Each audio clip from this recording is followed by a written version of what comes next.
everybody to Lawndale Christian Health Center. I serve as the VP of Mission and Community Engagement here, and I also am a pastor right down the street at Harmony Community Church. And there's something really special going on in the 10th District, North Lawndale 60623.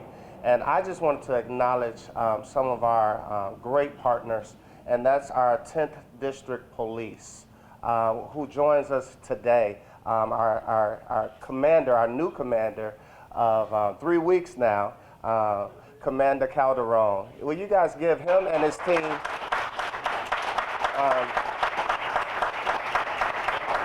it's really a community effort, and the police are definitely our partners in this. All right, so thank you all so much for being here. Thank you, Pastor. So I don't know if you all have seen this beautiful facility, but I should definitely say thank you to Bruce and all of the Lawndale Christian Health Center for putting this on and giving us such a great space to do this. So if you haven't seen the workout facility, it's a good time to see it, and the cafe that's downstairs. Keep coming back. There's no accident of being here. It's a good reason to come, not only for the task force, but to learn a new place that you could visit and frequent. We also have down the street, I don't know if Bruce said it, but he also has a very nice DHS office down there that you might want to visit. You might have people in your family that may need services. I know he worked very hard with the administration to make that happen, and it's a beautiful location. So there's a lot going on right here, not just the skyline, but a lot. And I want to thank Bruce for being such a great leader. Thank you, Bruce. And I know there's another special person in the room, and I've known her a long time. We're going to get to of course, the director, Kirby, is going to speak, but we also have Dr. Bruni. She's a special assistant to the HFS director. Is that right, Dr. Bruni? And she plays a big role in this space. So we should give her a big round of applause as well. And so we're here on the West Side because, many people say the West Side is leading in overdose and leading in fatal overdoses. But one thing that we have to be sure to let people know that not only are we leading in fatal overdoses, but we're leading in leadership to fight and provide the help that people need right here on the West Side of Chicago. We're leading in compassion. We're leading in ways to show the entire city of Chicago and the state of Illinois and the world how you treat individuals with substance use disorders. So for that, I want to thank this entire room for being a part of that leadership team to show people that there's a new way to treat people with substance use disorders. And I'm very happy to be a part of learning from all of you and pushing this forward as we continue.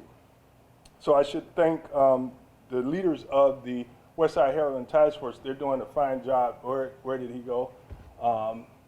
There he is. What's your name again? Mr. Rush.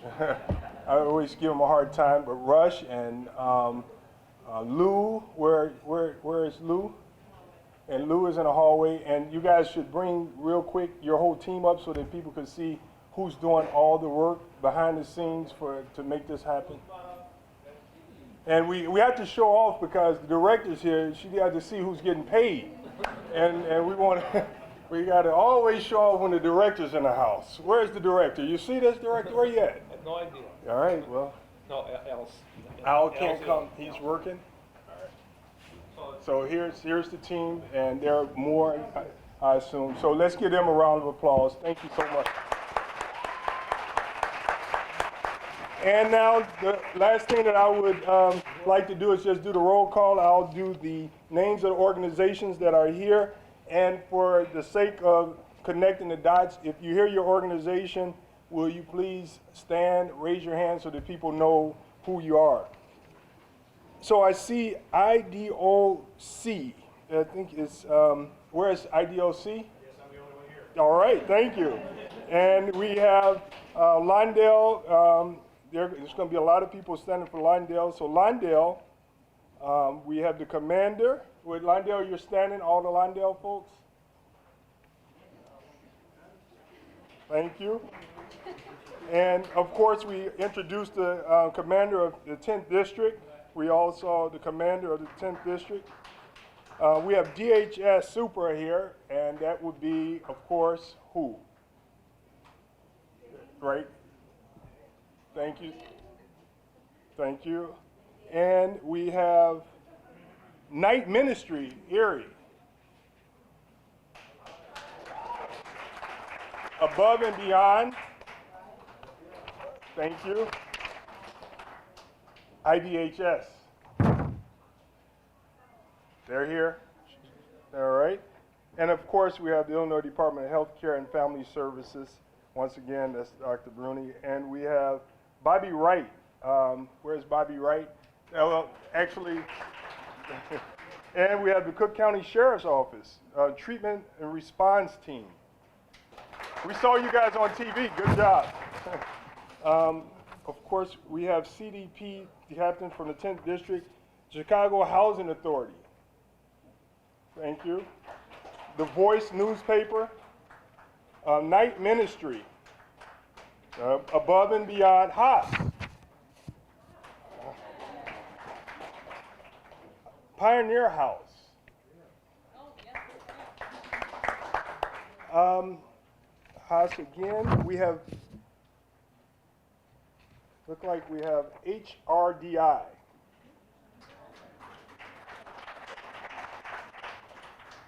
And I see, I think it says Peace Therapeutic. Is that right? It's Pear? Okay, Pear Therapeutic, please stand. WARP. CDPH. Gateway.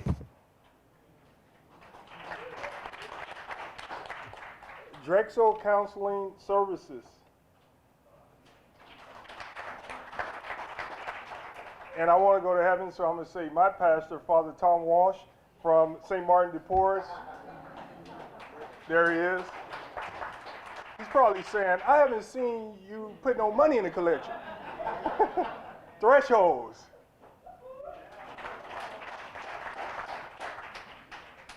All right, and I see, I think this is Nate Muckley, but I can't read the name of the organization. PHIMC. Thank you. Okay, you can.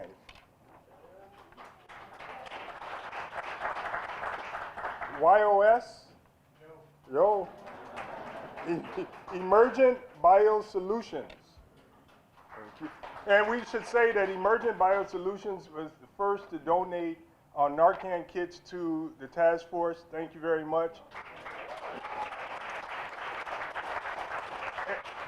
You know, you can't give people anything and think that they're going to stop. So I don't know. Are we out? Do we need more? All right. Access Community Health. Thank you so much. TASK.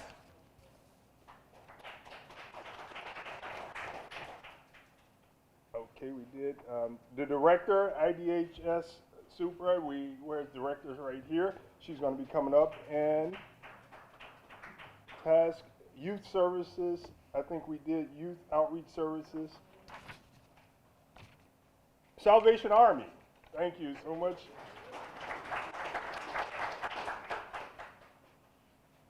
And this one is Leslie Ballin. All right. And what's the name of the organization? I'm with Ammon Labs. There. Thank you. West Care Foundation. Cook County Health System. Where's Doctor? Thank you. Right here.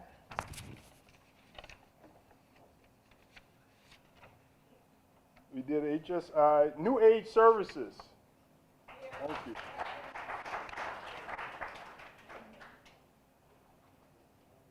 Family Guidance. Did we do Family Guidance? Thank you, Doctor. James Kelly, PC. Thank you, PCLLC. James Kelly Oakland Company, and the other one is Successful Years in Hotspots. All right, thank you so much. I don't know if we have any other people that we didn't call. If we did miss you, could you please stand and announce yourselves? So without further ado, we'll move right to, what? Thank you. So let me say it. Martin from Breakthrough. Emmanuel Health Association. Robert Calhoun from St. Anthony's Hospital and MMA, Men Making a Difference. Thank you. St. Anthony Hospital and Men Making a Difference. And that's Norwegian American Hospital.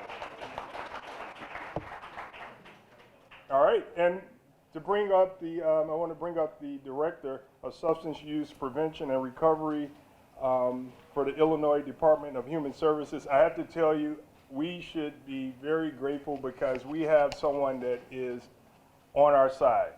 I mean, she's really on our side, and I really appreciate it, and that is Director Danielle Kirby. Thank you. She canceled a trip to Washington to be here.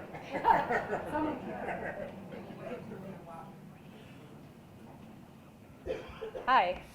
You hear me okay? Good. I'm only going to say a few words because I really want to hear from you. I understand that today is about hearing from those of you from all these wonderful organizations about what your experience has been, where you've seen gaps, and what we can do to help to fill in those gaps. I just wanted to start out by saying that, as the Division of Substance Use Prevention and Recovery, we're part of the Department of Human Services. And, we changed our name. If you've heard of DASA, that's the same. So we were DASA, the Department of Alcoholism and Substance Abuse.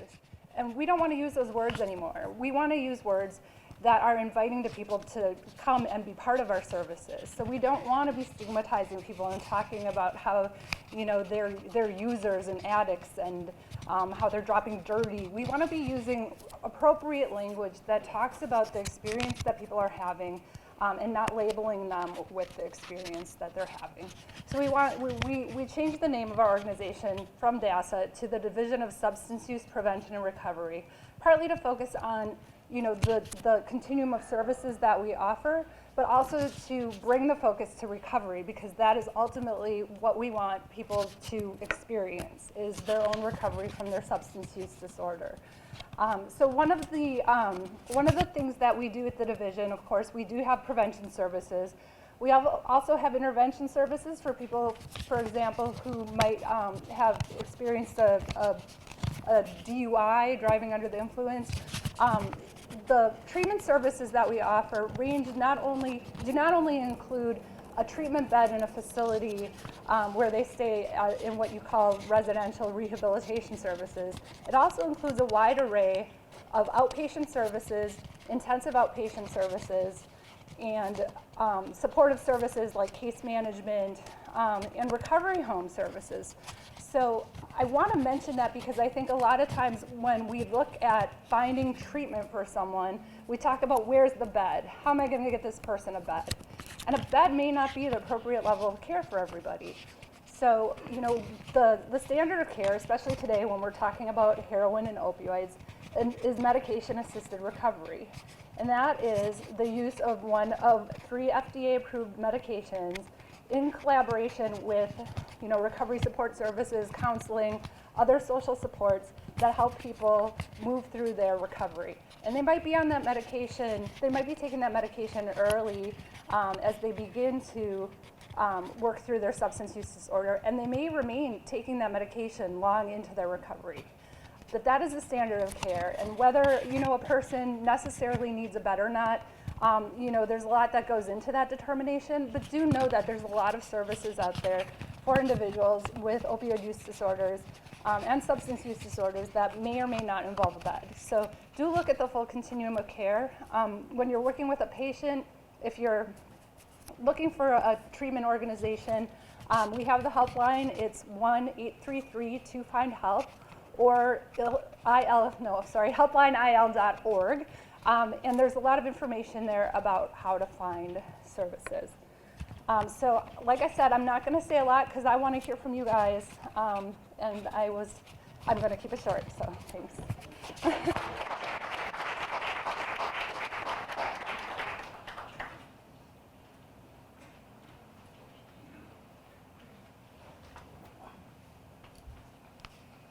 Hello, good afternoon, everyone. How are you? I'm Dr. Jasmine. I'm the Medical Director of Behavioral Health at the Chicago Department of Public Health. Under behavioral health, we cover violence prevention, substance use, and mental health services. Since the last time we met as a task force, I just want to say that the application period has closed for our substance use RFPs in the areas of linkage to care, prevention, residential services, and outpatient services. And we are finalizing our review of the applications, and a decision should be made very soon over the next 2 or 3 weeks.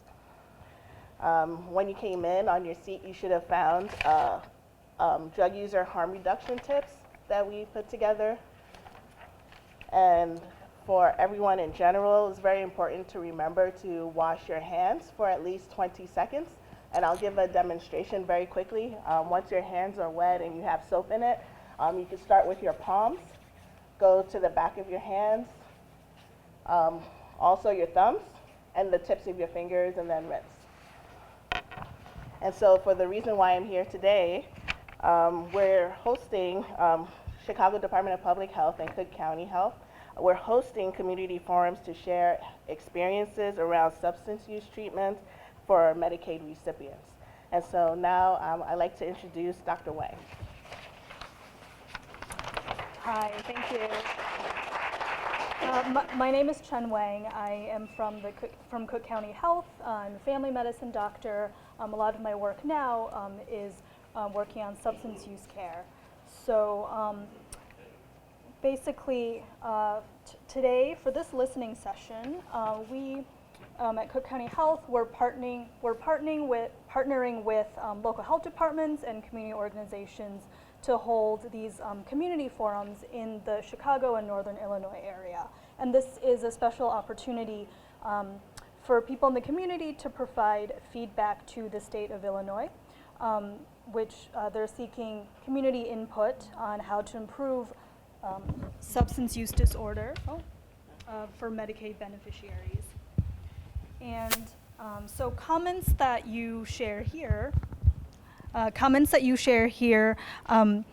myself and my colleague Christy will be taking notes on those comments. And these comments from this listening forum and some other listening forums that we're holding, they'll be synthesized into a report to the Illinois Department of Healthcare and Family Services coming in April. So along with your comments today during the forum, there's also a paper that should be on your seat that just has some space if you have additional written comments that you didn't get a chance to say, or if you prefer to submit in writing, we'll also collect those at the end of the event. Your input will be shared anonymously, and I've also included the flyer that has our other forums in case there are colleagues of yours or friends or family of yours who would like to attend future forums. And we're very grateful today to the Westside Heroin Opioid Task Force for including us in today's event, and to Lawndale for hosting. And we're also grateful that the state has convened this process to get community input and to improve care for Medicaid beneficiaries. And thank you to Director Kirby for attending today.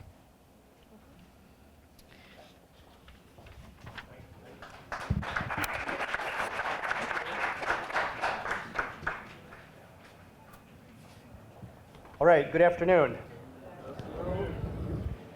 My name is Tom Huggett. I'm a family doctor here at Lawndale Christian Health Center.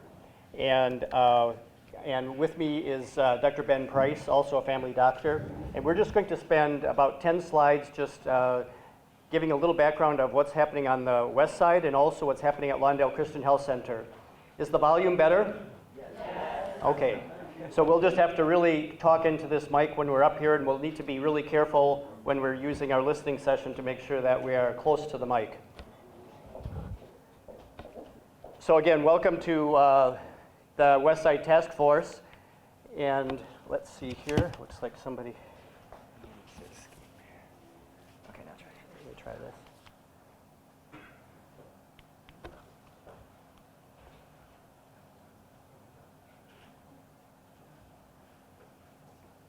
Natalie, can you help me? That one? Okay. So what I'd like to do is just show you a couple of little things about why the West Side Heroin Task Force was really founded by Representative Ford. One is that the West Side is really, really affected by heroin overdoses, which is no surprise to everyone in the room. And what we're seeing is how many people are really affected on the, you see all the red dots on the west side here. And so each one of those red dots, unfortunately, it signifies a person who's died of a heroin or opioid overdose. We can see on the far right what we're talking about, the overdose data. And what's really significant, at least to me, is that this is from CDPH, so thanks for that, CDPH, that we're seeing it in the state of Illinois, the overdose death rate is 17. In Chicago, it's 28. But in North Lawndale, it's 93. The overdose death rate in where we're sitting exactly right now is 5 times that overdose death rate for the state of Illinois and 3 times that of the city of Chicago as a whole. So we're dealing with a big issue, as Rep. Ford indicated. On the lower right, you can kind of see those, the darker areas are the areas that are most hardly hit. So you can see where we are in North Lawndale, East and West Garfield Park, Humboldt Park, and Austin are very hard hit, especially on this west side. Most of this is because, of course, as you realize that heroin has been on the west side for a long time, but the potency has gotten quite a bit higher, and also how much heroin has been contaminated with fentanyl. You'll understand that fentanyl is 50 times stronger than heroin. That little test tube thing in the middle shows that just a little bit of fentanyl can really cause overdose and damage. The lower photo really is kind of what we see, unfortunately, on the west side all too often, with people lining up in line at a pass out to get free substances. That's where quite a few of my patients have gotten heroin contaminated with fentanyl and had an overdose. So when we talk with our patients, we always talk about seeing how we can avoid going to those pass outs and seeing how we can move forward. On this next slide is particularly, these are very local slides. This is a slide of District 10. District 10 is the police district that we're sitting in right now. And you can kind of see where we're located at 37, Ben, can you? 3750 is where we're located right now. And the yellow, or the orangish spot is where there is a high hotspot of overdoses. So it's just a few blocks away, you can see that. And we've had that experience really here with even Pastor Brooks helping to save somebody from an overdose right here on Ogden. I was driving up Pulaski, and there's a guy down at Pulaski and 13th, and I had to give Narcan. And so many of our patients, too, have given their own Narcan to save the lives of people who've suffered an overdose.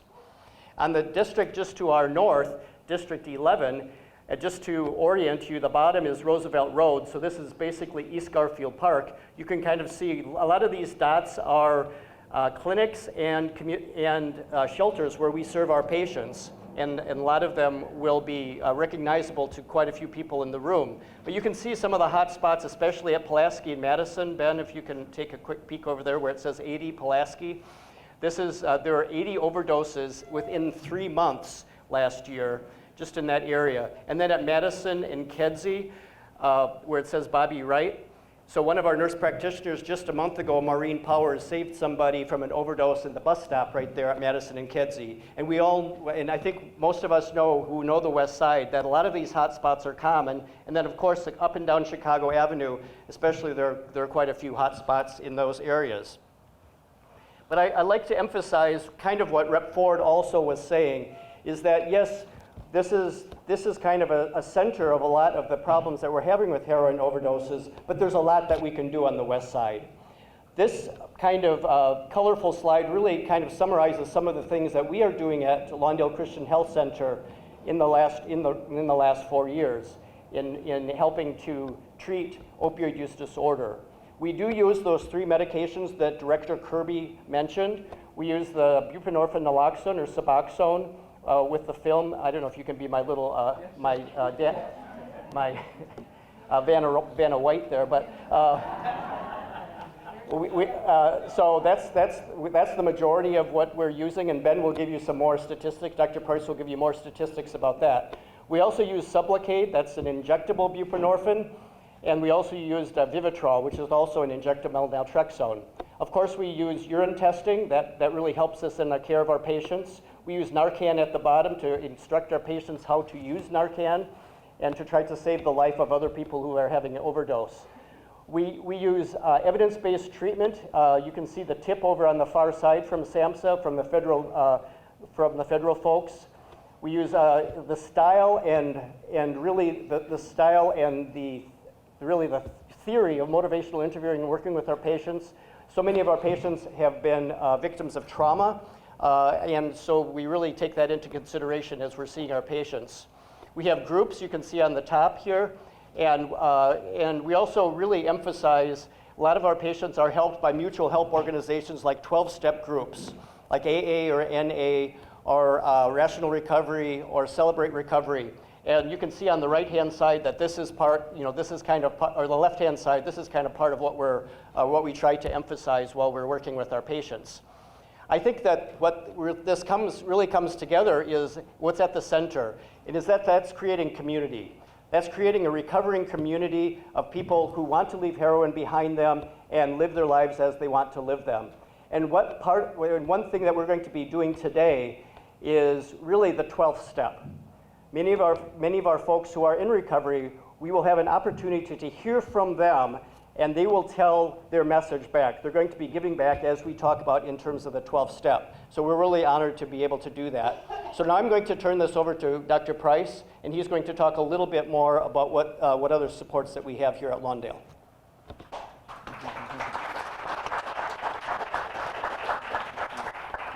Thank you, Dr. Huggett. So practically, what does this actually look like at a community health center like Lawndale?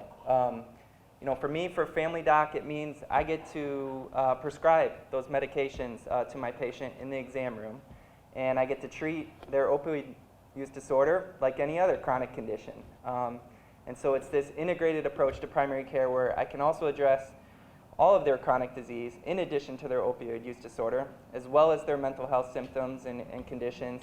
And I get to do that in the context of, again, my care team and a really strong infrastructure of primary care. So if I can't treat something in the exam room or within the walls here at Lawndale, I can use my care managers and my referral coordinators, all the resources we have for other diseases to help our patients with opioid use disorder. In addition to care in the exam room, and really the foundation of what we do for recovery service, care here at Lawndale is something called the recovery community. And so what you're looking at is essentially a schedule of what activities make up our recovery community. So every day, Monday through Friday, our patients in recovery have the opportunity to join us for a behavioral health group, which is a group led by one of our behavioral health clinicians. It's really an equipping and therapeutic time for our patients. And then following that, they have the opportunity to participate in what we call recovery capital activities, which are activities that build capital in their paths of recovery.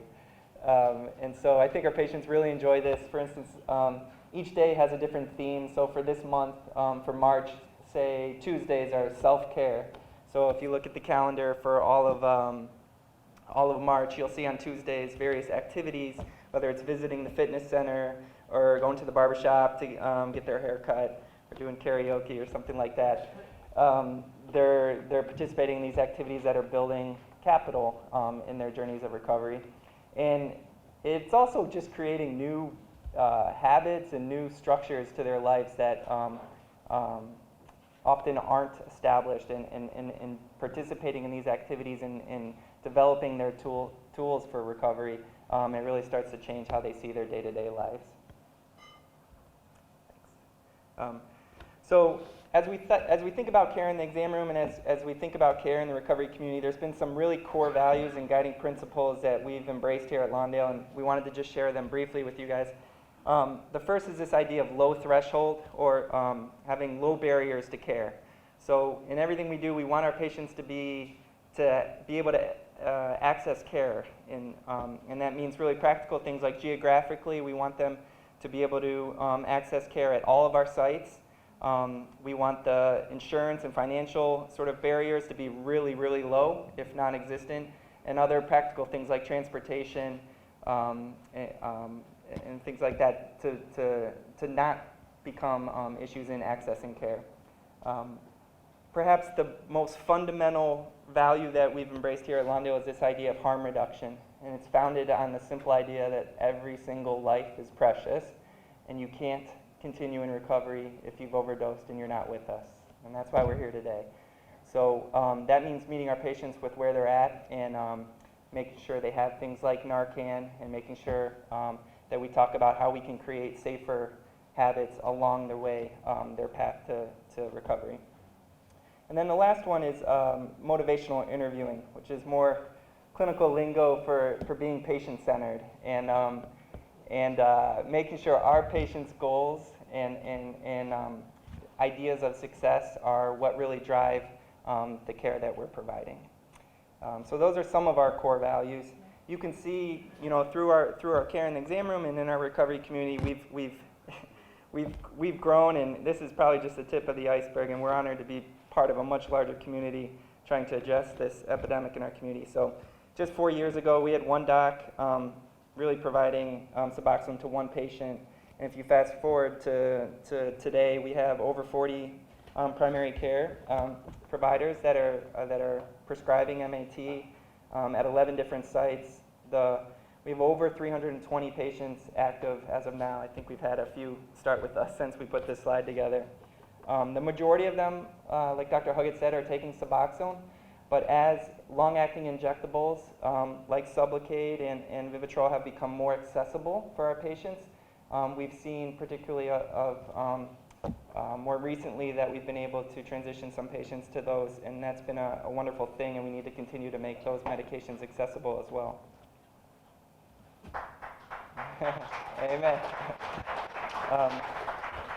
For the sake of time, I won't go too much into this, but what I would say is, organizationally here at Lawndale, we're a primary care medical home, right? And so some of the core values of our organization are to provide care at the highest quality possible. And that means being evidence-based and data-driven. And so our care for patients with opioid use disorder is no different. So these are some of the key quality indicators we've identified that really represent a quality treatment program for substance use disorders. We've started to be able to track this, and so for instance, retention and treatment we know is incredibly important for someone's long-term recovery. And so if we look at our 6-month retention rate in that bottom right-hand corner there, I know you guys can't see that, but it says 70%.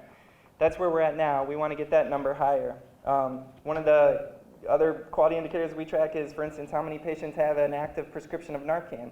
And that number is 83%. That's not good enough. So as a community, we need to make sure that we are always using the evidence and pursuing the highest quality as we provide care to our patients. And lastly, I would say another core value of our organization is community. And Dr. Huggett touched on it. And I think what I would say is we certainly understand we are just one piece of a much bigger puzzle. And I know personally so many of my patients have been touched by the organizations that Rep. Ford was reading out, whether it's Haymarket or Gateway or Thresholds or Salvation Army, whether it's recovery housing or inpatient rehab. So many of my patients have benefited from those services. And so I guess I would say personally thank you, and on behalf of Lawndale, we're privileged and we're excited to continue this work with you all.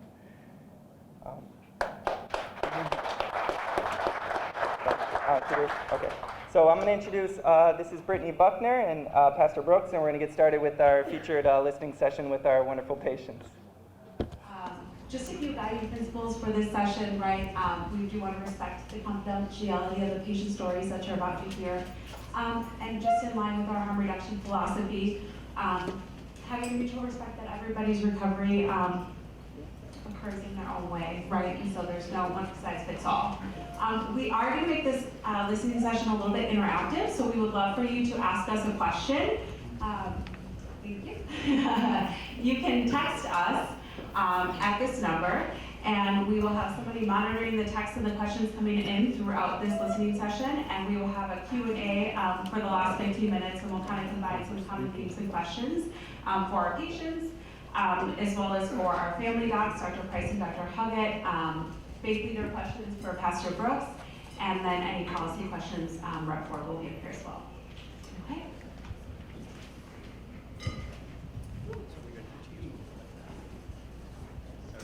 Okay. So I'll have the patients introduce themselves to you when they answer these questions and share how long they've been a patient at Lawndale Christian Health Center and what medication they're currently taking for opioid use disorder. Could you, so that they know why it's so important that we hear from them in the room? So, I mean, this is really good value. So you want to just tell them why? Because we have directors here, that would be good so that they know why we're doing it. And it's not a game or anything. Yeah. This is very serious. Yeah, that's good.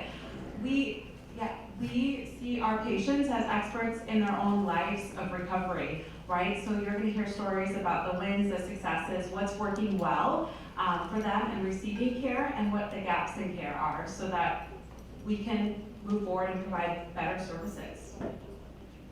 All right, so the first question I have for y'all is, what factors have been most helpful to you in receiving treatment for substance use?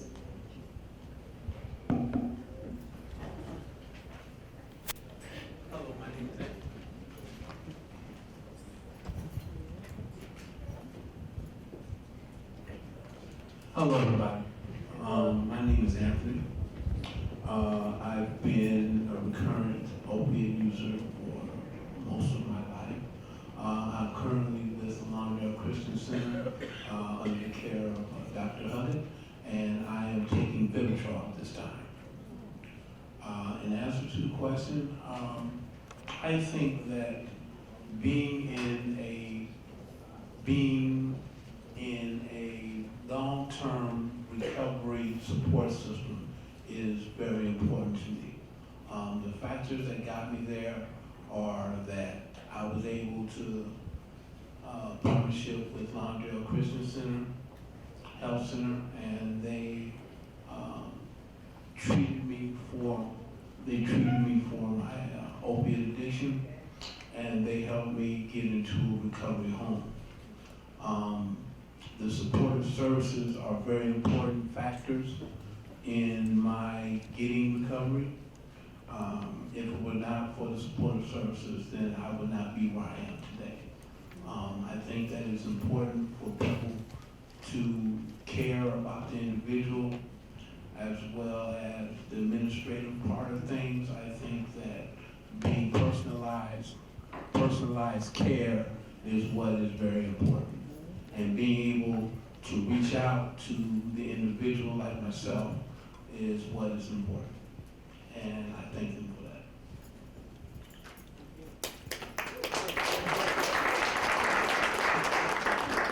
Just a follow-up question, Anthony, because I know you gave me permission to prompt you some more. You mentioned the other day how important it was for Dr. Huggett to meet you where you were at when you were on the streets. Yes, that is a very good question. And I hate to plug. I know I'm not supposed to plug, but I'm going to plug because I give honor where honor is due. Lawndale Christian Center, they reach out to individuals who are still suffering. In other words, they go to places that the addict is and not wait for the addict to come to them. They partnership with, they partnership with other great organizations. Plug goes out to Breakthrough Ministries, who gave them a place to reach out to people. That's a very great organization within itself, and they partnership with Lawndale Christian Center. And I believe that there needs to be more partnerships in the community to help reach out to the suffering addict.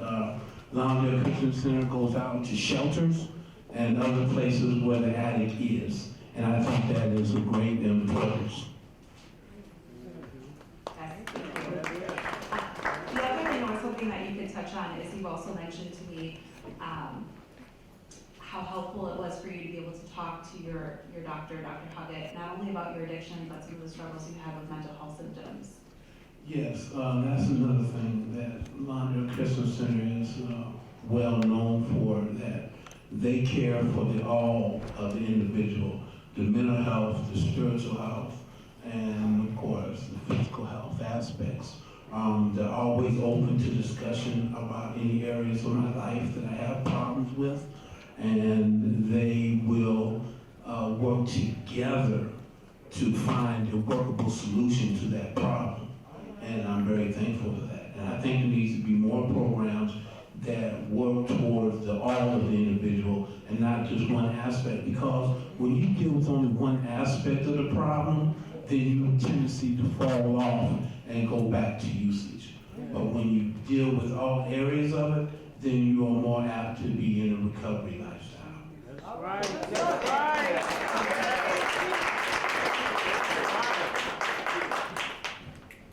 Hello, I'd like to piggyback on what the gentleman just spoke on. My name is James. And how long have you been a patient at Lawndale, James? About 3 years now. And what medication are you taking for opioid use? Shavasana. I'm grateful to every program that's out there. But like Anthony said, it's very important to us to be recognized as people, as humans. Because the fact of the matter is, what's on the inside is what's the matter. I can go to Lawndale and not be judged. I can talk to my Dr. Price about anything. I can talk to Dr. Price about anything. I don't have to have an appointment to see him. If he's in, he's going to see me. And I'm truly grateful for Dr. Price.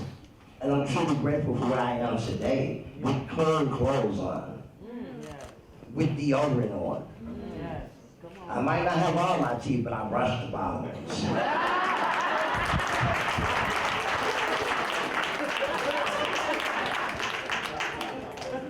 I mean, it's funny to you all, but to us it's very serious. Because we are seen as a problem. But we're not the problem, our addiction is the problem. Come on. I'm a human just like everybody else. I have a high school diploma, college diploma, CDAC license, all of the above. But the fact of the matter is, don't judge me for what I've done. Judge me for what I'm doing. Thank you.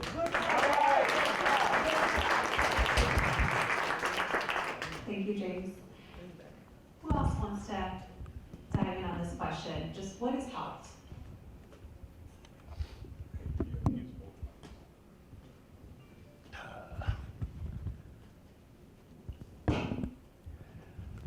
My name is Garland. I've been a patient for Lawndale Christian Center for about close to 4 years, about 3 years, 7 to 8 months. I've been in other treatment centers and not knocking any. I've got help from everyone that I've been to, but it was me. I was the problem. I wasn't ready to be clean. And I was facing a court case. And one of my counselors from the courtroom helped me find Lawndale Christian Center because all we was running across was methadone program. Not knocking methadone, but I was ready to stop getting high. And methadone gets me high. I don't know about anybody else. I'm speaking for myself. So one day she came to see me, and Lawndale Christian Center was on the paper for Suboxone. So I came to Lawndale Christian Center. That's when Dr. Lou was running the program. And the reason why I'm still at Lawndale Christian Center, I found out that they cared more about me than I cared about myself. Dr. Price is also my primary and my Suboxone doctor. And I could go in Lawndale, I could tell Dr. Price what I want to do, but he don't tell me what he think I should do. He'll listen to me, but he gonna tell me what he think I should do. And excuse me, I'm kind of nervous now, but once we get to flowing, I'll get better. But yeah, I'm grateful for Lawndale Christian Center, and I'm grateful for the other treatment centers that I've been into, and I just want to say this here. Can I say this? Okay. Brittany was talking to us, and we was talking about what problems do we face with treatment, getting in treatment places, what you call them. Let me stop you right there, because we're going to get to the barriers in just a minute. Okay. So anything else you want to say about what's helped? I'm just hearing the people, your treatment team, right? This community that you developed. And we reflected on your story earlier before we began this afternoon of how just having different treatment options was important to you, right? Because we know methadone's helped a lot of people, but you had gotten to a point where you wanted to try something other than methadone. Right. Yes. Yeah. Thank you, Garland. Thank you.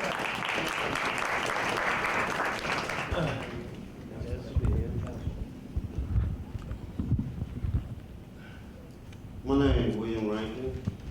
I've been a Suboxone patient for 3 years. I've been clean now for 2 years.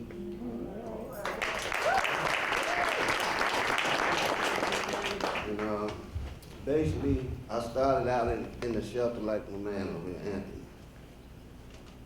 That's how I got introduced to Lawndale Christian Center. Dr. Huggett, I seen him in the shelter. One of the guys told me, said, you need to go talk to him, because you've been talking about getting yourself together. Went over there, talked to him. And he had me come down to the doctor's office down there at Breakthrough. Went down there. That's when I started my journey. And this is my first time ever going through anything like this. But I had made my mind up. Cause I ain't getting young, I'm getting older. But anyway, they done helped me out a lot. What were your first impressions of Dr. Huggett? My first impression, well, Say you was white. now one thing about it, he treats patients like human beings. He don't turn you around. He,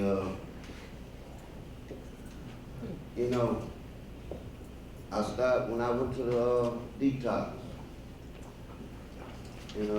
my intention was to just do the 3 days, but I had made my mind up to do a 28-day treatment. But when I got through with 3 days, I tried to get into a facility for 28 days, but they wouldn't let me in because I had that methadone in my system. That's what they treat you with, methadone, at this hospital I went to. And I called them up on a Saturday. Dr. Huggett on a Saturday. And he asked me where I was at, and I told him. I told him I had $10 in my pocket. But you need to get on over here. I'm just keeping it real. So what I'm hearing from this first question of what has helped is just the connection that you had to your doctor, right? And having a direct line to them, even if it's on the weekend, right? Building that trust, that rapport, feeling safe to talk about anything, whether it's feeling suicidal or struggling with depression. Yeah, I can trust them with anything. Mhm. Whatever I ask them, it's just between me and him. You know, I feel comfortable talking to him. Mhm. And the access, right? Like you shared, you got to link up with one of our doctors through the shelter, right? They kind of met you where you were at. Thank you. It's 2 and 2. All right, Ms. Lizette. So we've had some discussion about why the attendance for women has been lower in our recovery community. Why do you think that is, and what are the gaps in care for women seeking treatment? Hello, my name is Lisette. I've been with the North Lawndale Christian Center for a year, and I'm on the Suboxone program. For me, I just feel like the we deal with more stigma around the usage of drugs. We get scared when we get on BCFS because we might lose our kids, you know what I'm saying? Just a lot goes for me. A lot went of being ashamed of finding help because I didn't want nobody to talk about me or reporting me losing my kids through the uses of drugs and stuff. But by the grace of God, I live in the neighborhood. I live down the street. Got access to all this that's in North Lawndale. I go to North Lawndale for my mental health, and from there I found recovery because I was still using, but I stopped finding the doctor's office and finding me a doctor. They understood me and my addiction, and I've been with the recovery of up here of North Lawndale, I'm nervous, but I just feel like there's a lot more treatments for men, and I feel like we need more treatments for women too. You know, shelters, there's more shelters for men than women, you know, and I feel like we need to make more room for women too, because we should be equal to the men.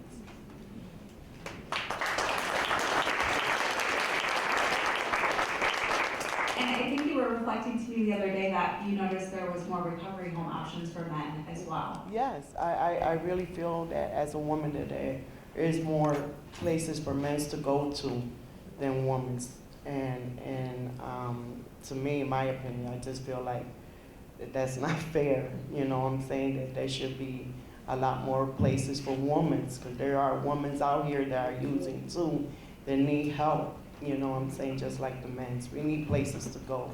We need, you know, care, you know what I'm saying? But the lack of finding these places, that's what keeps us out there a little longer, you know? Good, thank you. Hello, would you like to chime in?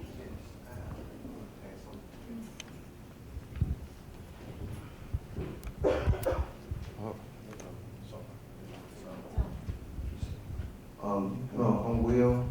I've been a patient with Lawndale for 3 years now, and I started out on the Suboxone program. Just recently switched over to the Southern K program. It's doing much. I think that's much better for me because I tend to slip and forget sometimes. But what I wanted to say was, it's not that it's not enough places for women. It's that the fact that most of them most of them feel like they're being shamed or beaten down. They're not educated as to somewhere where they can come and go, where they can come and get the treatment that they need or that they're looking for. Again, because they're afraid that they could lose their kids or they could lose their housing or things like that. I think they just need to be educated, just like the men are being educated into where to go to find help that they need. That's all it is.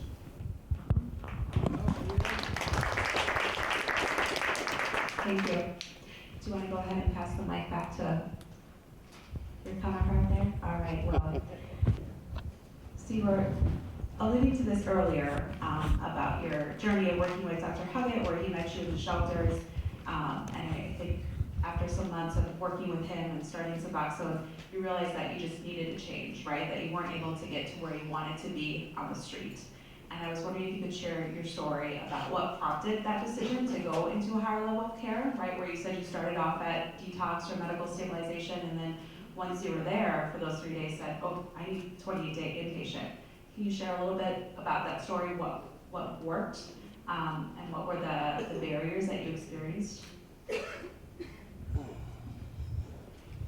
Well, basically, I bought into it because I started learning a lot about myself. And, you know, when I went to thinking about going a little further, I was hearing about the recovery home. Because Can I stop you there? So if you could pick up where you left off, you completed those 3 days in detox and you wanted to go to a 28-day program, but then realized they wouldn't accept you because you had just been given methadone. So you called Dr. Huggett on a Saturday and say, I'm about to go back on the street, I have $10 in my pocket. What happens next? Oh, I went back to, I went to Heroin. I went to Heroin. And I stayed in there for, no, I didn't get medicated right then with them. And my anxiety, all this started playing Monday morning, I was thinking about leaving, that I did leave. I called Dr. Huggett and told him I need some Suboxone. He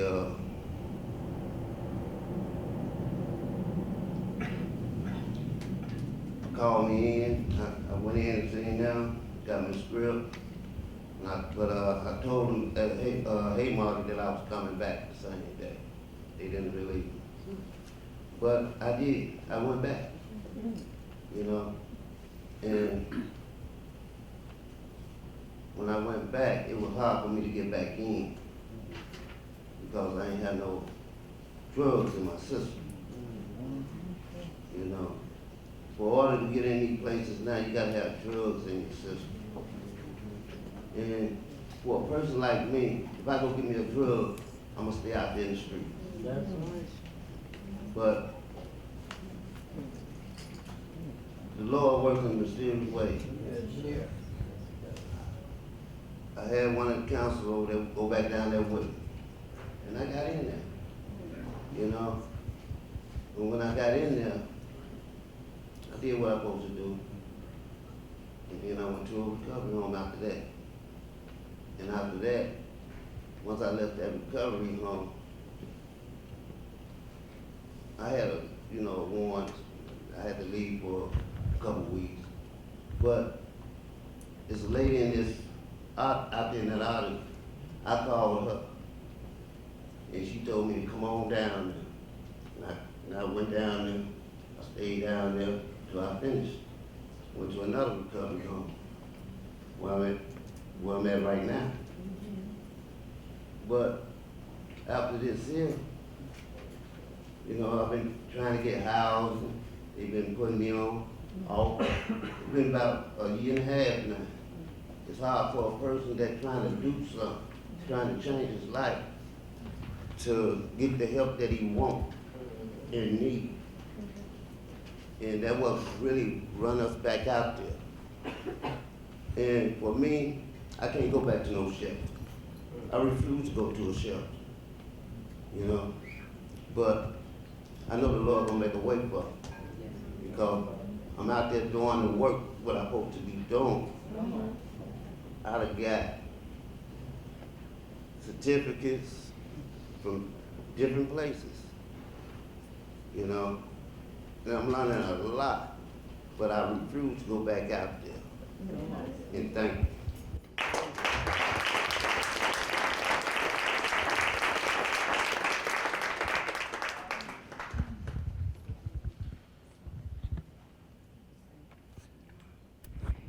It's me again.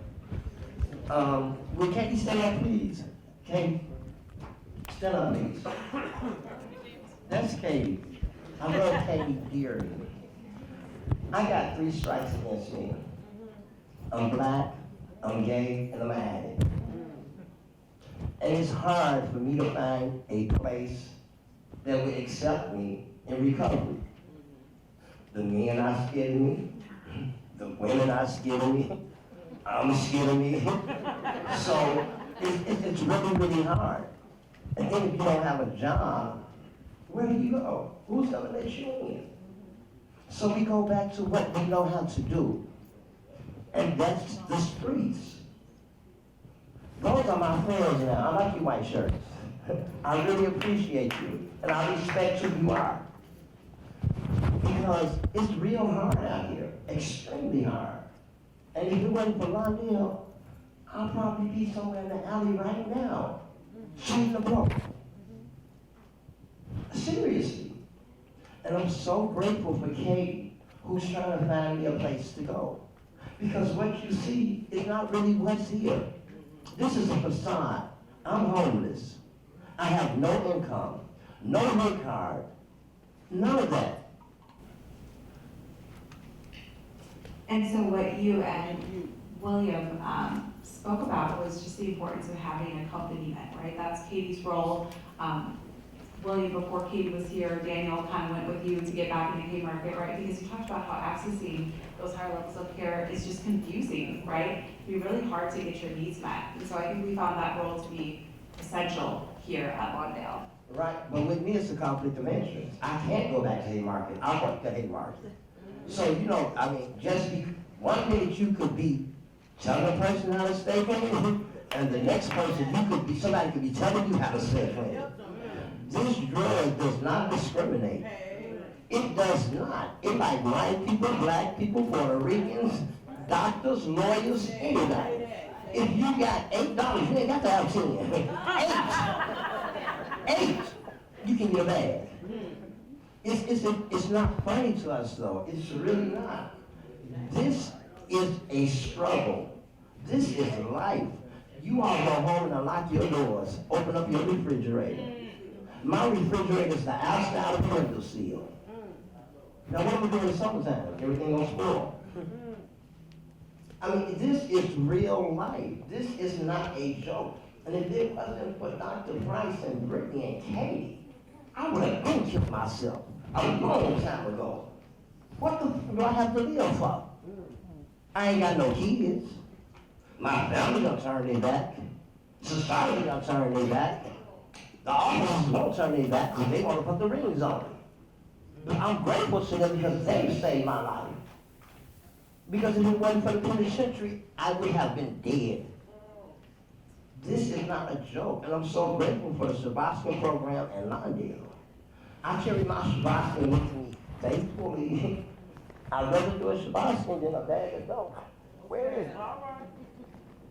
Hello, it's right here. Thank you, James.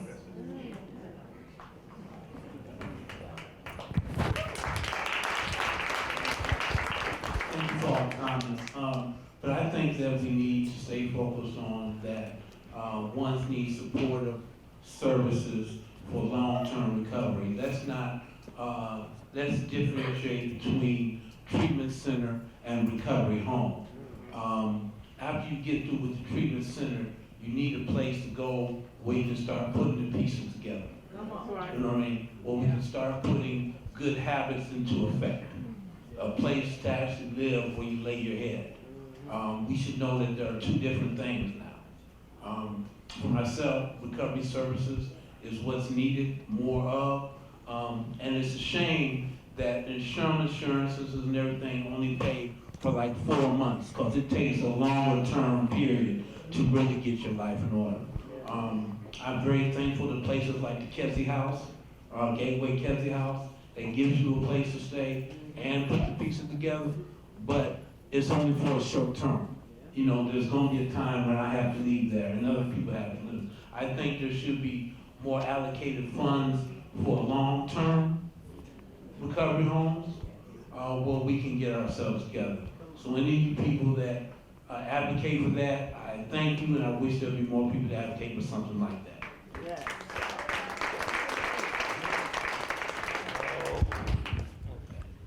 So in talking about recovery homes, Garland, what's been your experience with recovery homes, and how difficult has it been to gain admission to a recovery home that fits your needs? Well, from my experience, you know, after going through detox and maybe a 28-day program, and you like he was saying, we need longer than 28 days. And some recovery homes, now it's some out there, and it's some out there that's free, some good ones.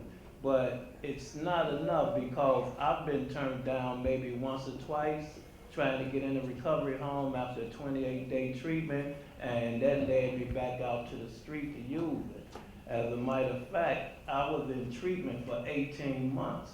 And when I got out of treatment, I was in, during that 18 months, that's when I got into Lawndale Christian Center, which you know the story. After the 18 months, I couldn't get in a recovery home because the ones that was free was full, and I didn't have the money to pay for one, so I ended back up on the streets selling and using it. And then I was in a recovery home. That's when I found out that the state of Illinois paid for a guy coming from the penitentiary. He could have been in the penitentiary 3 years, 5 years, and they'll pay for him 90 days, 6 months in a recovery home. What is he recovering from? But I could do 28 days and go to that recovery home. I'm trying to save my life. I can't get in because the guy just come from the penitentiary, and I tell you, he's surely not recovering from drugs, not in the penitentiary these days, but they'll pay for a guy coming out of the penitentiary, 90 days, 6 months, but they won't pay for me to go into that recovery home. No, I don't know. It don't weigh out. I don't know. No, it don't make sense. You know, so I don't know. I don't think Could it's you fair. speak more to your experience as well about some recovery homes maybe not welcoming patients taking Suboxone or other medication for opioid use disorder, and also the hoops that you have to jump through to go into a detox program first before you can get into a recovery home? Yes, most detoxes, you have to have the drugs in your system. And I experienced that about 3 months ago. I've been clean now for 3 months and probably a week. But I had went to this the recovery home, and I had just come from a detox, Methodist Hospital up north. Methodist switched my medication from Suboxone to methadone. But when I got to this recovery home and they dropped me, I had methadone and Suboxone in my system because they only kept me 2 days and they discharged me the 3rd day. The only reason that I got into that recovery home is because when I went through treatment a few years ago at Haymarket, and I worked at Haymarket with Miss Jackie. Anyway, Miss Jerry from Haymarket. When my drop came back with Suboxone in it and methadone, she told me, she said, Garland, I'm not supposed to let you in. You not only have methadone in your system, you got Suboxone too. But she knew me, and she knew that Methodist Hospital, I wasn't on the street. They brought me straight from Methodist Hospital to the recovery home. So she accepted me in. But yeah, some places they won't let you in. Some of them will change your medication from Suboxone to methadone. Some of them will change it from methadone to Suboxone. But you got to have something in your system to get in, and from my experience, that something is heroin. You know? So if I'm coming from a recovery, from a detox, and I'm trying to get in a recovery home, and they might tell me come back in 3 days, 5 days, and I can get in. 3 to 5 days, if I stay clean that 3 to 5 days, I can't get in. I don't have heroin in my system. Well, you were nodding your head in agreement, saying this doesn't make sense. Anything else you'd like to add? I mean, I can't understand that one. You know what I'm saying? if you're trying to save your own life, why should it take so long? Why should it be so hard to get into somewhere that's safe, that's gonna make you do the right things to save your life? I mean, that doesn't make sense to me. I see too many people just dropping, just giving up. That right there is enough to make a person say, well, what's the sense of going through it all? I'm still trying to save my life, but why is it so hard to save my life? I can't get into somewhere where I could be safe, where I could do the right things. There needs to be places like that. There need to be things like set up for people like us to do things like that. I'm just stuck with that. That doesn't make sense to me at all. Thank you. And like William and God was saying, at the end, don't be on those psych meds. You really messed up. Seriously. I take psych meds. I hear voices sometimes, but they don't make me want to go hurt nobody or rob nobody. So I take my prescribed medication like I'm supposed to. But if I go to a recovery home and tell them that I'm on psych meds, they immediately turn me around. Immediately. Unless you got money or you got good insurance. Come on in. Come on in. But if you don't have those two, you just out here. And look around. We are people. It's just that I don't know what my mom did, dad did. I hear voices. I have to take psych meds. Since I've been on my psych meds, I don't hear them. I'm able to function in society. Like I said, I have a college degree. And still can't get it right with society. I've been Bobby right. I've been Gateway. I've been there, done that. So it's not nothing wrong with the program, it's just something wrong with me. What is it? Can somebody please help me? That's what Dr. Price and Brittany are doing. And I'm so grateful to them. Because I've been turned away so much. I'm used to seeing the back of people, not the front of people. From being turned away. Recovery homes, treatment centers, we can't do nothing for you. Or how much you make a month? I ain't got enough. We can't do nothing for you. What kind of insurance you got? We can't do nothing for you. I came to Lawndale with nothing, not even an ID. Now I have a state ID. I'm on county care. I'm doing what needs to be done on psych meds. So please, if somebody like what you're doing, you can help them, don't turn them away. If you can't help them, send them somewhere where they can get help. Because that's all we're asking for is just a little help. I'm just like you. I bleed like you. I cry like you. I love like you. I just want to be like you and fit in. Would you please open the door and let me in?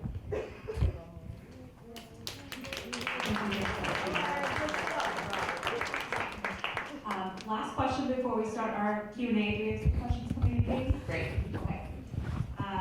Raise your hand if you have ever received or administered Narcan naloxone. Great. So for those of you that raised your hand up here, could you share about one of those experiences?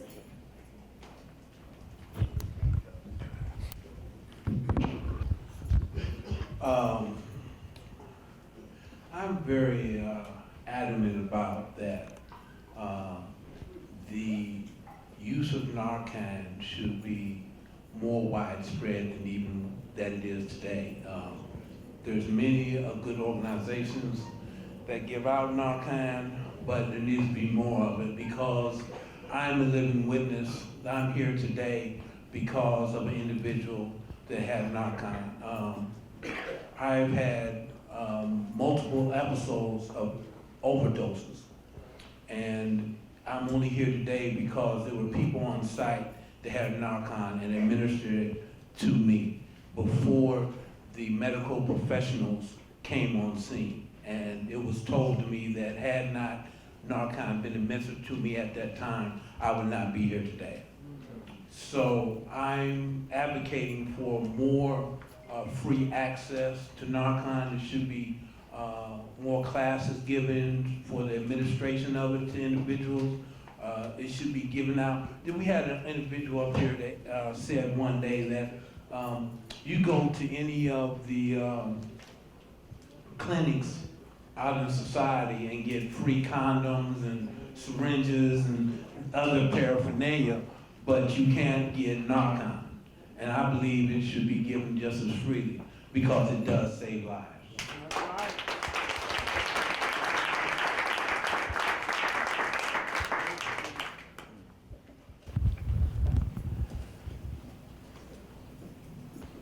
I've had to be given Narcan myself twice. At one time I count myself and I was able to do the nose inhaler myself. And I had to give it to a friend once. We was getting high and I turned my back to do something. I turned back around and he was laying on his back. It scared me. I wanted to leave, but I just couldn't. So I administered the Narcan.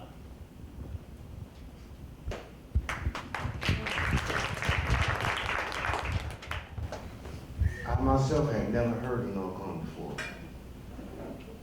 My first and only OD, all I remember was this lady asking me, "Are you okay?" Next thing I know, I wake up, the ladies in the ambulance with me telling me that they had gave me Narcan to bring me back. I had OD. I had no idea. Yeah, there should be more places, more people educated and given Narcan. Right now today, I don't leave home without it. You know what I'm saying? Never can tell when it's going to be needed, who it's going to be needed to.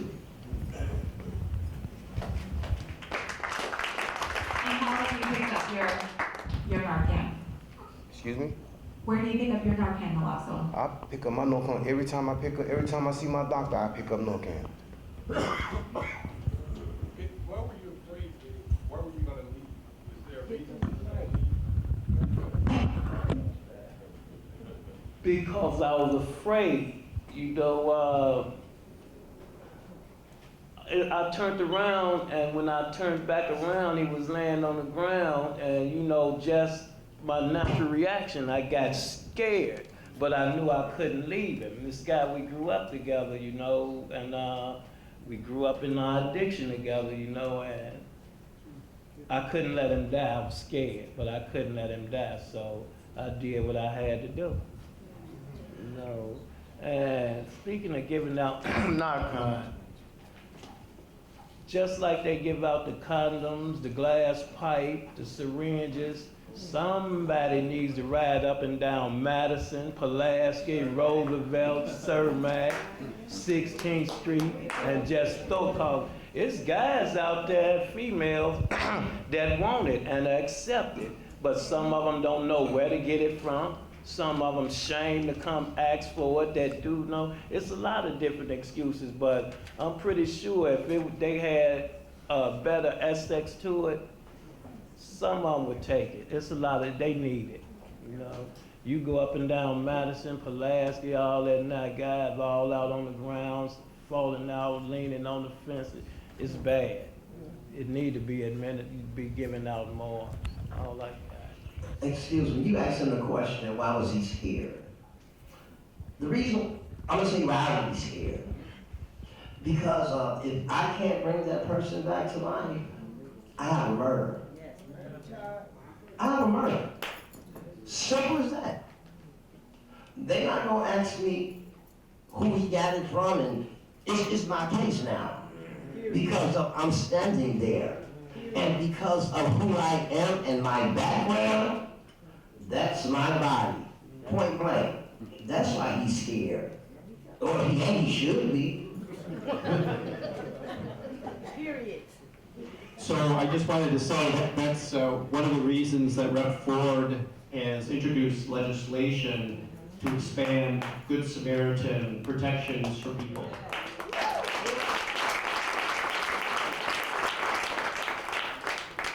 So I think in this next part, We've been getting some questions, and Rep. Ford is going to ask these questions of our panelists.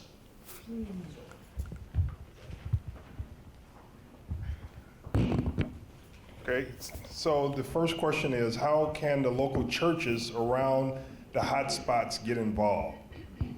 That's question one. So it's a two-part question. Is there training for local churches?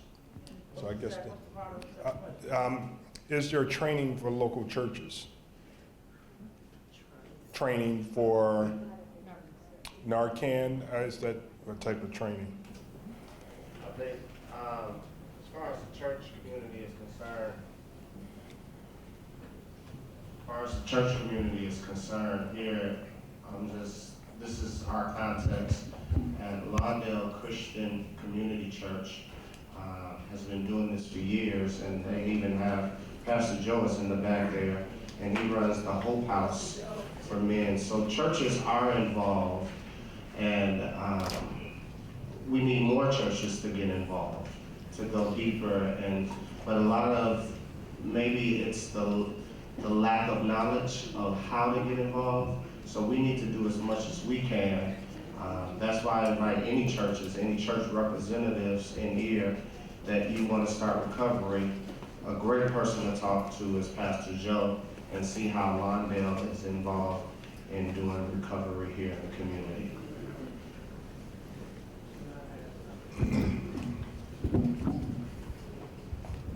You know, Rep. Ford, I was listening to what you said when you were saying the training for that with the churches. Now, I got my training on how to use the syringe that give people the Narcan from a good high button. And I just learned myself with the inhaler, but it's a lot of people. I've seen a lot of people out there, from being aware, a few people out there that don't know how to do the syringe, and they probably could use some training from the churches somewhere, because there's a lot of people that don't know how to administer the Narcan with the syringe. So that might be a good suggestion, do some kind of training. People die because the person don't know. I done seen people bag up and not want to administer because they don't know how. And I was given a note here that says that there's a pastor that's a part of the task force that's doing training. So if you're a church or any type of institution, the task force will train you on how to use Narcan. And that's the New Haven Christian Church on Division 5412 West Division, Reverend Charles C. Brown. You actually just answered what I was going to say. All I was going to say is education, education, education. Everybody needs to know how to do this. You know what I'm saying? Everybody needs to be able to administer and make sure that that person is okay. So yes, you already answered it. Just for the record, I need to ask this question. With the syringe, you hit them in the fatty tissue, right? I'm just like, that's what I was. That's right? I'm just checking. And also, I think. Oh, wait, he asked a good question, so we need someone to really answer that. He was asking how to administer Narcan for a person. Anyone want to, with the syringe? It should be put in your arm or your thigh. Everyone's butt is different, so don't put it in someone's butt, chest, or tongue. In the fatty tissue, not the muscle. The muscle, in the muscle. So you want muscle. In the fatty tissue. So arm or thigh, that's about it. That's 90 miles. Go on. And you don't have to take their clothes off. Don't take the clothes off. Please don't take their clothes off.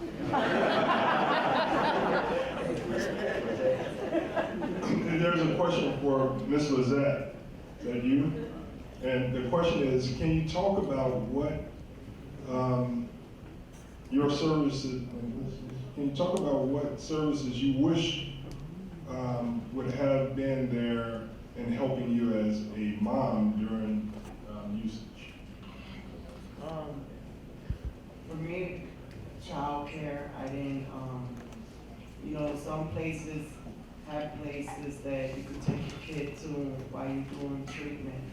But when I was out there, I didn't really have that. And then I had trust issues of not knowing where my kid's gonna go to.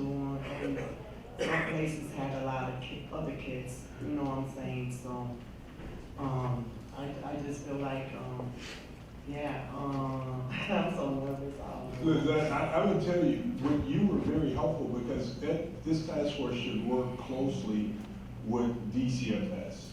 Right, but I'm saying a lot of women that use it, scared of DCFS. But that's why we have to work with them, so that they understand that this is. And it's a shame that, you know, we being scared that keep us away from the help that is out, because there is a lot of help. But I'm just saying, women, we're scared to go out there and get it, you know what I'm saying? The only way we get it if we have kids with drugs in the system and we're mandated through DCFS to do a program. But a lot of us won't do it on our own. And we really need to learn how to do it on our own and not be mandated or forced to stay clean and sober, because this is the best life to live. So is it tough or difficult or easy for a mom to lose her children if they're testing positive? If they testing positive, it's hard for them to lose. They might lose their kids unless they do the treatment. Okay. You know what I'm saying? Treatment, it's good to do the treatment anyways. I mean, you know what I'm saying? As for me, as experience and a recovery person, I love this way of living. And like I said, it's just that a lot of women don't know how to come out to these places and talk about their issues, you know, because we do deal with mental issues too. So it's a lot that we gotta work on. So. Thank you. The last question that we have is really why we're here, because we did a roundtable with Brittany, and we talked to some of the clients from Lawndale, and we wanted to share with everyone that's part of the task force in the state and all of the providers. We wanted people to hear what are some of the struggles that are present today that's making it very difficult for people to overcome and continue to stay in treatment. So what are the challenges? I mean, I've heard people say home, finding housing, jobs. What are some challenges? That's exactly one of the factors. One of the factors that make it difficult to stay in treatment is the aspect of not knowing what your future actually holds. We need more supportive services, knowing that we're going to have supportive services going to the next level, whichever the next level is for you, because at times when it's time to move on to the next level, you don't have any game plan in place, and there's no help for you, and you end up falling through the cracks. We need to be assisted from one level to the next and know without a doubt what it's going to hold, and have a support system in place, a support network in place to help us do that. Come on, that's good. All right. Good stuff. It's like being preschool. And we need to get out of preschool, go to first grade. It's restarting over. Some of us don't even have an ID. You can't get an ID without a birth certificate. You can't get a birth certificate without $20. Where do you get $20? We're starting off from scratch. We need help in every aspect that there is. There's no way that I can get my life back on track in 28 days. 6 months.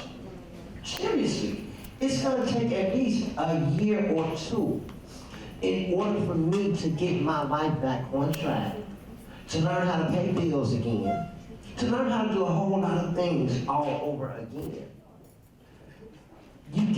You figure 28 days and you push us right back out there in 28 days, only thing I'm found is a spot that's close by to the recovery home. It takes more than 28 days. It takes anywhere between 18 months to 2 years. And I know it's not your responsibility, but your help will be grateful. When I got out, I didn't have nothing. My mother and father was dead. I didn't even know how to get a birth certificate. I knew how to get a birth certificate, I didn't know how to get the money. You can't even go to the tip agency without an ID. What can we do? But besides, go back and work a pack in order to get an ID. But then here they come. Here they come. So now I have to run. And again, the cycle starts all over again. Can we please find some recovery homes that will hold us for 2 years? 2 years. Because some of us want to be there for 2 years without using. What we're going to use is our minds today. Help us. Don't hurt us. Don't hinder us. But help us. Thank you.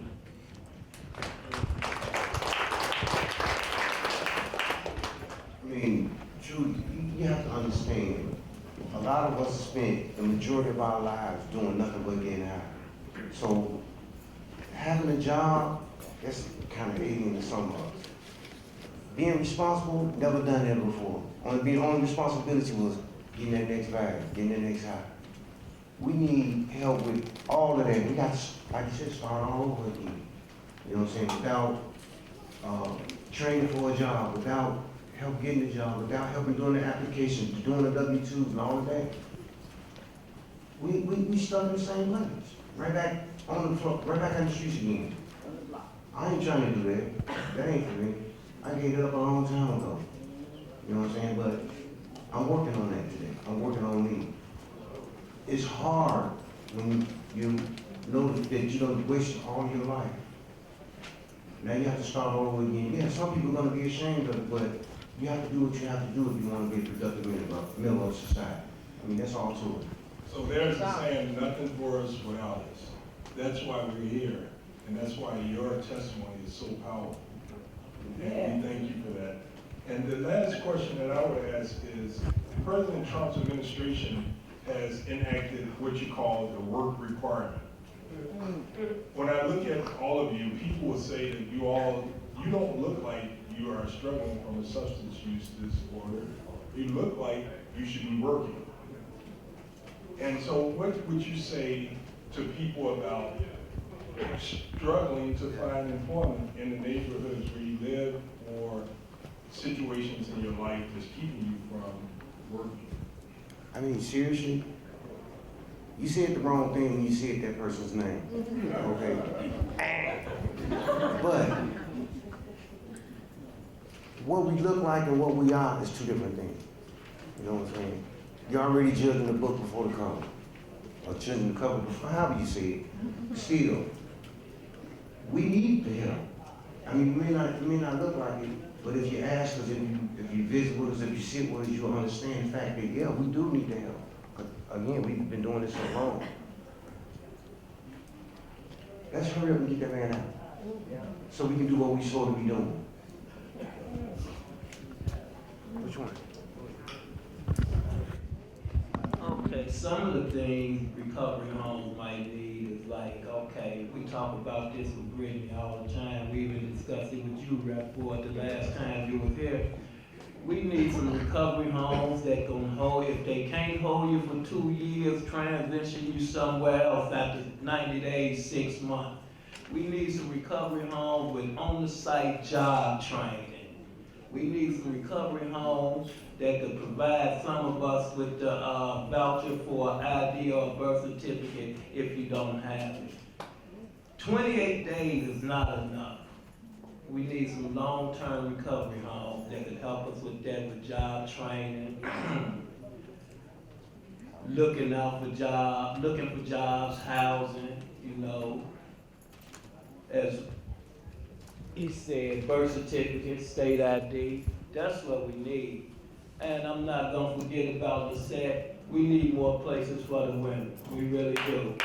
And the last time we were here, remember we talked about, I mentioned it, you know, there's a lot of guys and women out there that want help, but they scared, some of them scared to come back for it, some of them don't know where to get it. If you remember, we talked about if it could be some kind of system put together where people could ride through these neighborhoods and jump out. What was that program? What is it they started? No, not God. Where they go around talking to the gang members. We need ceasefire. We need some ceasefire to get out here and talk to these guys and females that won't help. Let me say something. You know, I did a training because public aid didn't make me go work for my food stamps, and because I wasn't 50, I'm 50 now. But I did a job training program, and I did get my certificate in janitorial thing for working for janitorial, but I haven't found a job in that yet. But I'm gonna put that certificate to work. You know. For a lot of this background check. Yes. And a lot of places want your rap sheet. Yeah. You have to pay for your rap sheet to even get a job, to take it back to them. And a lot of us don't have money for that. Like they say, we'll have to go back to the block just to get some money to go get a rap sheet. You know, trying to get a rap sheet, you might get another rap. You know? But you know, it's kind of, it's really hard on a lot of us out there really trying to do something instead of run back to the block. Well, you got the mic. I know we have to go in there. A very important question because there's talk about diversion. How many of you know people or have a case from a drug case that should not have been a criminal charge but should have been held? If you could just raise your hand, even if it's not you, but you know someone. Hello. And if you could get those off, do you have violent crimes or are they just drugs? I have no violent crimes in my background. Everything on my background is drugs. Drugs, that's it, that's all. No, I'm a big time user. I've never sold. What I have sold to so that I can help my habit. But what really goes on is, it's like you think that we don't have feelings or we can't see what's happening. It's like if you don't show compassion, we are really sensitive about what we're going through. And if you can't show compassion, the front that you put on, we see straight through that. For real, for real. I tell breaking them all the time. Just be genuine, please, because that's all we asking. We didn't say you messed our life up. I messed my life up. But at the same token, while I'm trying to repair it, don't you continue to mess it up. That's all I ask of you. My thing is, why can't I get a job at the police station? Sweeping up floors. I ain't gotta have no key. I mean, for real. Why can't I work for the fire department? I don't know how to mop. Why can't I do some of these silly things? And I have a college degree, but I can't even get a job at McDonald's because of my background. But why can't I pass out the bologna sandwiches? Why can't I clean up the toilets after somebody got sick and locked up? Why can't I work for the city of Chicago? Because I made a mistake. It's a lot going on. Help me. Thank you all. Thank you all. Let's give them a hand.